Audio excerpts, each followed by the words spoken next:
Marcus Williams stood at the entrance of Riverside Juvenile Detention Center, his weathered hands trembling slightly as he adjusted his tie. The irony wasn't lost on him that after spending 12 years behind bars, he was voluntarily walking back into a place that looked remarkably similar to the one that had housed him for so long. The concrete walls, the reinforced windows, the heavy doors that clicked shut with finality, it all brought back memories he'd rather forget. But today wasn't about his past. Today was about giving these kids something he never had.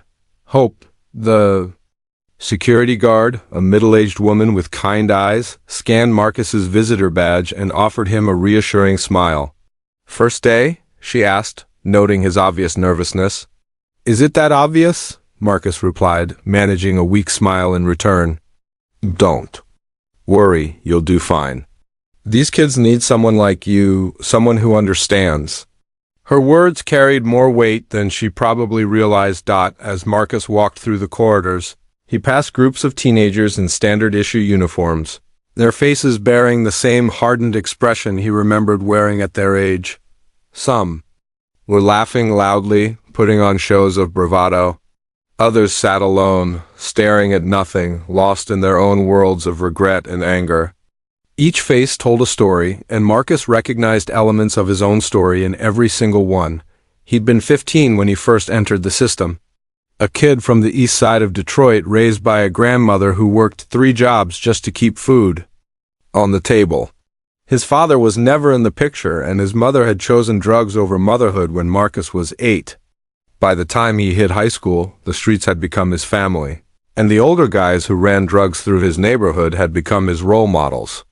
It seemed like easy money, quick respect, and a way out of poverty. What he hadn't counted on was how quickly that life would consume him. The counseling office was small but welcoming, with motivational posters on the walls and a few comfortable chairs arranged in a circle. Director Patricia Hayes, a woman in her 50s with silver hair and an aura of calm authority, was waiting for him. "Marcus, I'm so glad you decided to join our team," she said, extending her hand. "When your parole officer recommended you for this position, I have to admit I was skeptical. But after our interviews and seeing your commitment to change, I knew you were exactly what these boys needed." Marcus had met Patricia 3 times before starting. During their first meeting, he'd been honest about his past, the armed robberies, the drug dealing, the violence that had eventually led to a 12-year sentence for aggravated assault. He'd also told her about his transformation in prison, how he'd earned his GED, completed anger management courses, participated in victim offender mediation programs, and eventually became a mentor to younger inmates. But most importantly, he'd told her about the moment everything changed.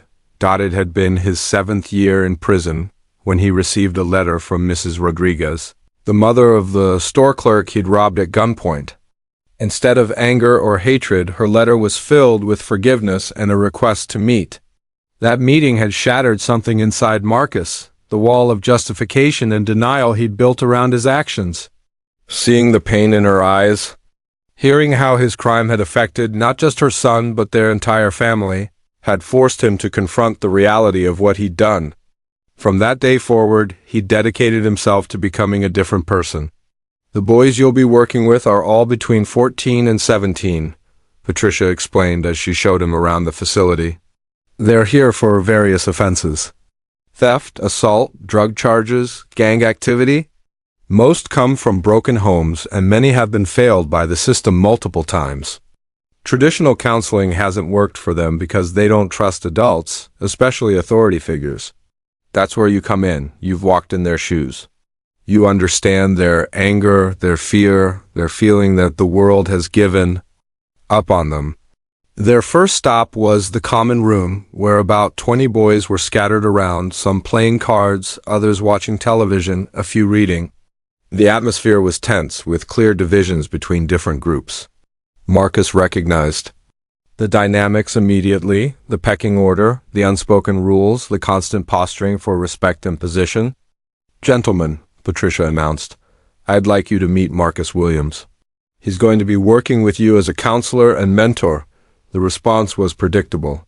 Some boys barely looked up, others exchanged glances and smirked, and a few openly rolled their eyes. One kid, probably 16, with tattoos covering his arms and a scar running down his left cheek, spoke up. "Another do-gooder coming to save us?"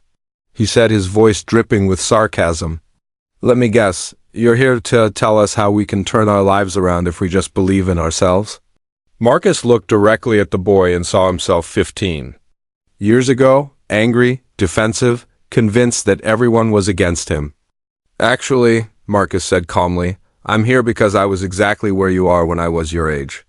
The difference is, it took me 12 years in prison to figure out what you have the chance to learn right now." The room went quiet. "This wasn't the response they were expecting. You were locked up?" asked a smaller boy with curious eyes. 12 years, Marcus replied. "From the time I was 18 until I was 30. Armed robbery, assault, drug dealing. I thought I was tough, thought I was smart, thought the world owed me something. Turns out I was just scared and angry and making really bad choices." Over the next few hours, Marcus observed the boys more closely. There was Jerome, the kid with the scar who challenged him earlier. His file revealed a history of gang involvement and multiple arrests for drug dealing. Despite his tough exterior, Marcus noticed how Jerome protected the younger kids from the older bullies, always making sure they got their fair share of food and weren't picked on. Then there was David, a 14-year-old who barely spoke to anyone. He'd been arrested for stealing food from a convenience store. His mother was in rehab, his father was unknown, and he'd been living on the streets for months before his arrest. David spent most of his time drawing in a notebook, creating incredibly detailed sketches of buildings and landscapes. There was also Carlos, 17, who was being tried as an adult for aggravated assault. He'd beaten up a man who he claimed had been harassing his younger sister. Carlos was intelligent and articulate, but his anger ran deep, and he had little faith that the legal system would treat him fairly. Marcus's first group session was scheduled for the following Monday. 8 boys had been assigned to his group, including Jerome, David, and Carlos. As they sat in the circle, the tension was palpable. These weren't kids who were used to opening up or trusting adults. "I'm not going to lie to you," Marcus began. "When I was 15, if someone like me had come to talk to me about changing my life, I would have laughed in his face. I thought I had all the answers. I thought adults were either stupid or trying to manipulate me.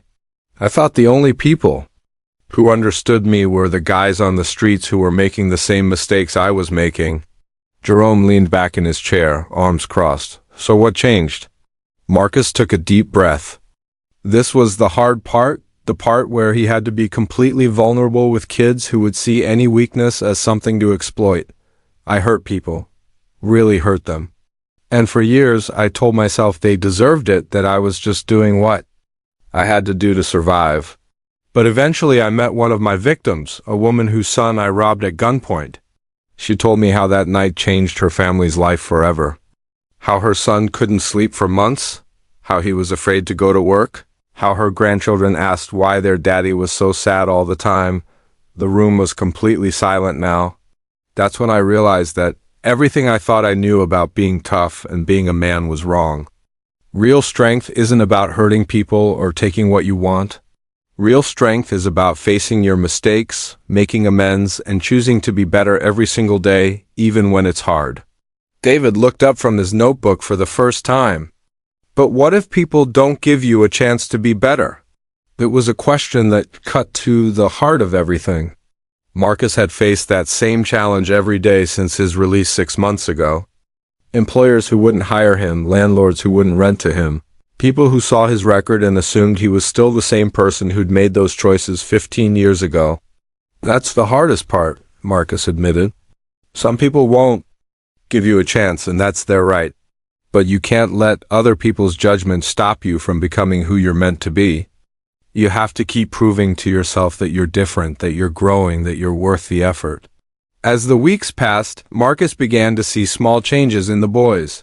Jerome started participating in the group discussions, sharing stories about his younger brother who looked up to him and how he worried about what kind of example he was setting. David began speaking more, describing his dreams of becoming an architect and designing buildings that would help homeless people have better places to live.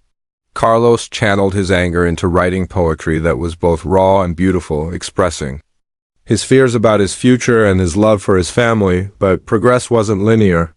There were setbacks, moments when the boys would revert to old patterns of behavior.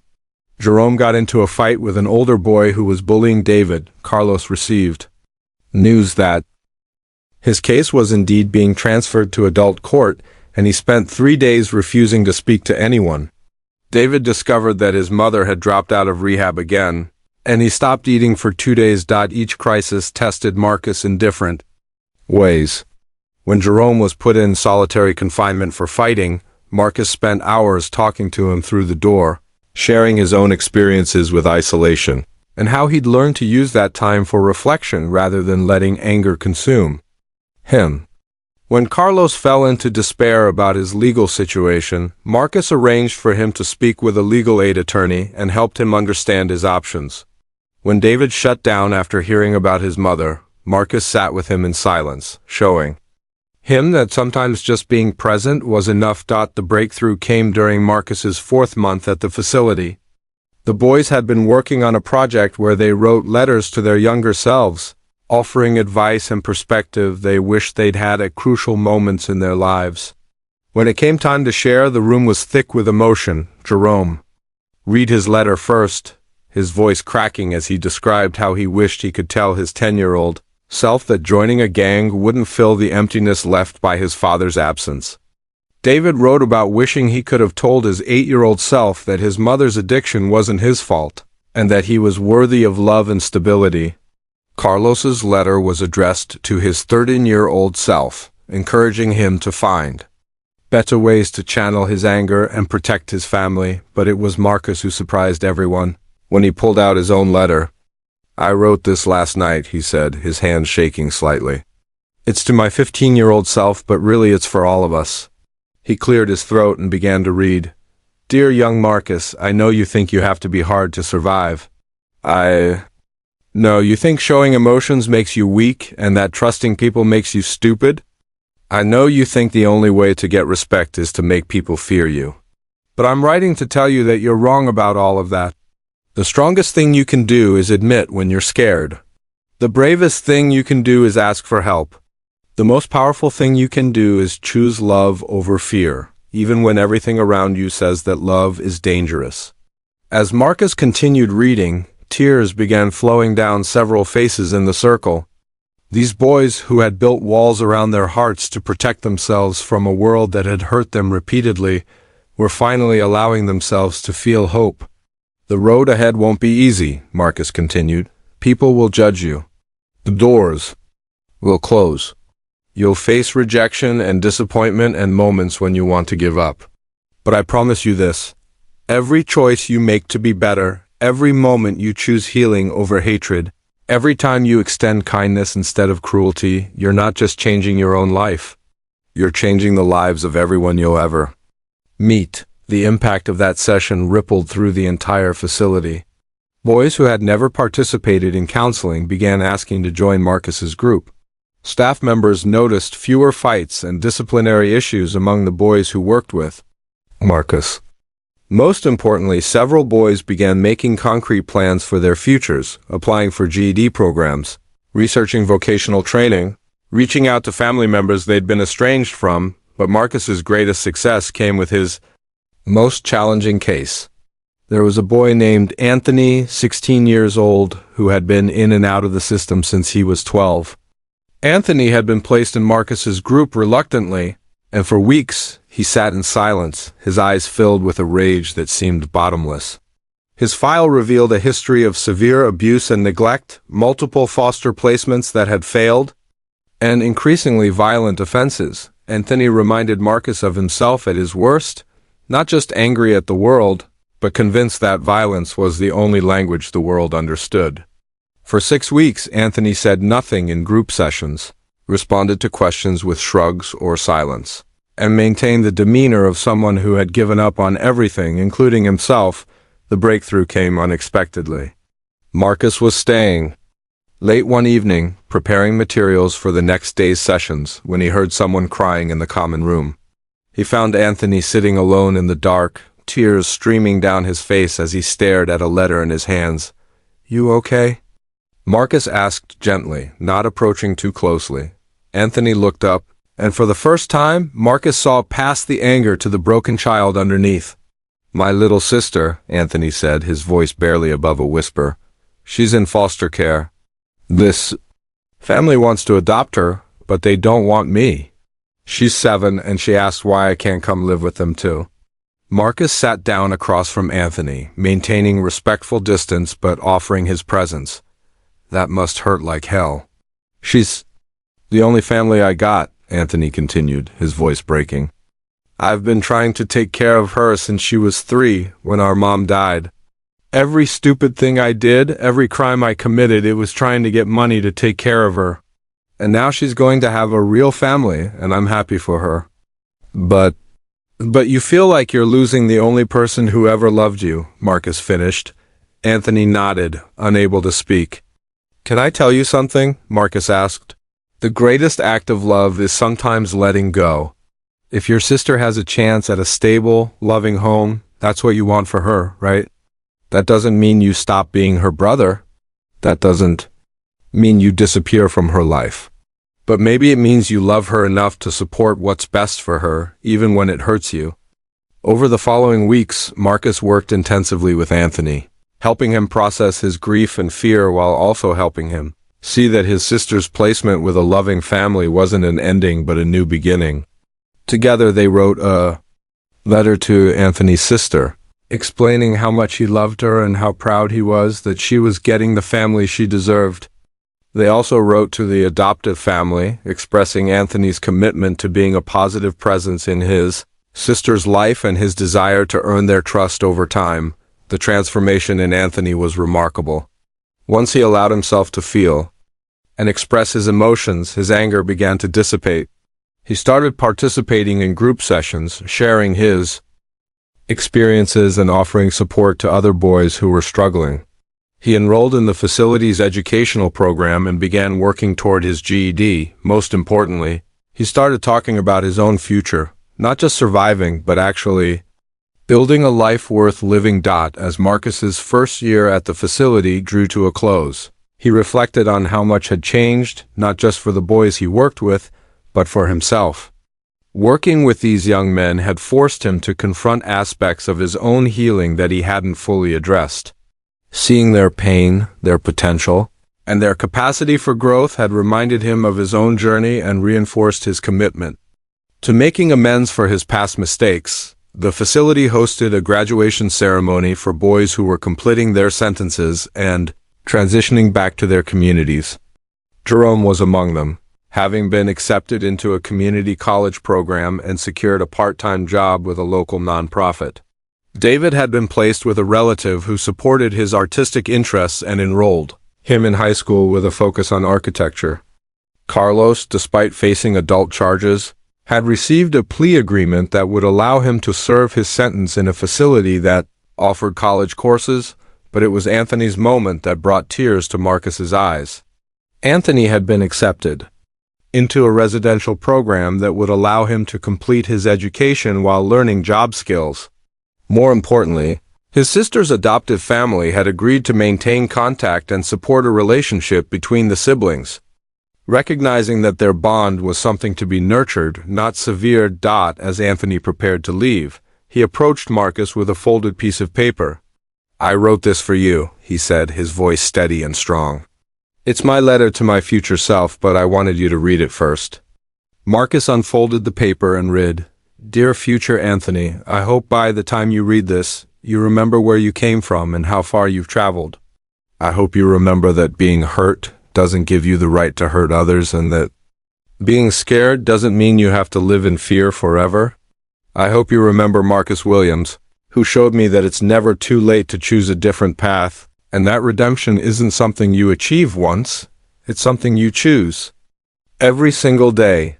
Most of all, I hope you remember that your past doesn't define your future, but the choices you make today absolutely do."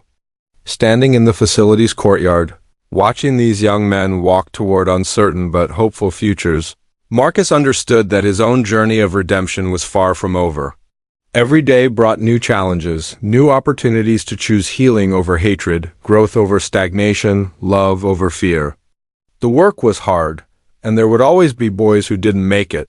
Stories that didn't have happy endings, moments when the weight of broken systems and broken lives felt overwhelming. But there would also be moments like this one, where hope triumphed over despair, where love proved stronger than fear, where second chances transformed into new beginnings.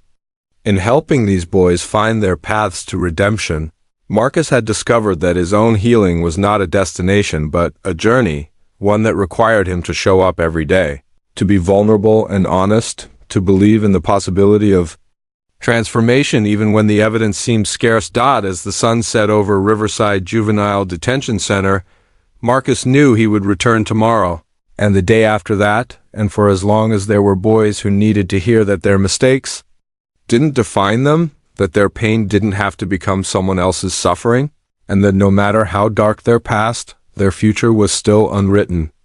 In choosing to serve these young men, Marcus had not only found his purpose but had discovered the profound truth that redemption is not a solitary journey. It's something we achieve together. One relationship, one conversation, one moment of genuine human connection at a time.